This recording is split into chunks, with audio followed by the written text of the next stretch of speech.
पाणी अडवा पाणी जिरवा हा मूलमंत्र देत जलसंधारणाच्या क्षेत्रात उल्लेखनीय कार्य करणारे माजी मुख्यमंत्री दिवंगत सुधाकरराव नाईक यांच्या कार्याचा गौरव करण्यासाठी यावर्षीपासून 21 ऑगस्ट हा त्यांचा जन्मदिवस जलसंधारण दिन म्हणून साजरा करण्यात येतोय।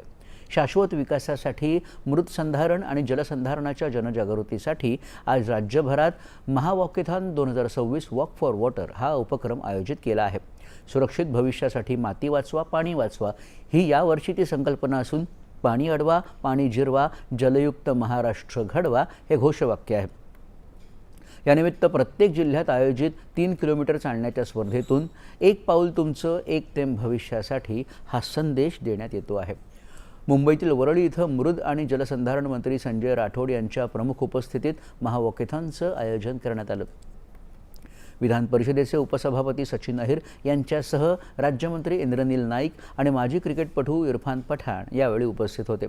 मद्रासवाडी सबवे ते वरळी प्रोमेनेड या मार्गावर आयोजित वॉकेथॉनमध्ये माती आणि पाण्याच्या संवर्धनाबाबत जनजागृतीपर संदेश देण्यात आला। शेतकरी बांधवांना या उपक्रमाचा फायदा होणार आहे।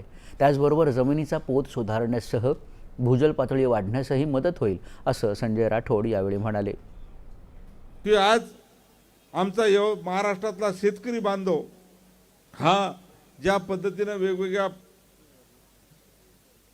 पद्धतीने अडचणीत आलेला आहे त्याला सुद्धा या निर्णयामुळे मदत होणार आहे।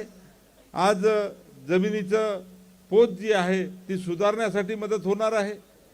माती जी वाहून चाललेली आहे ती थांबण्याचं या ठिकाणी काम होणार आहे आणि जलसंधारणाच्या माध्यमातून खरं तर भूजल पातळी सुद्धा वाढणार आहे।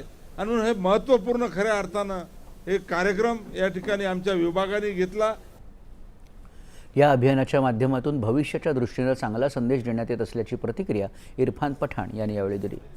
देने के लिए यहाँ पे सब इकट्ठा हुए हैं। ये वॉकॉथॉन इसी वजह से रखा गया है, जमीन को बचाओ पानी को बचाओ। जितनी ज्यादा बॉडी में चीजें उतनी ज्यादा बॉडी को जरूरत है। तो एक मैसेज अच्छा है और उम्मीद यही है कि इतने सारे लोग जमा हुए हैं और सबको ये अहमियत पता है तो ये इवेंट में आने के लिए बड़ा अच्छा लगा। जलसंधारणाच्या जनजागृतीसाठी आज राज्यभरात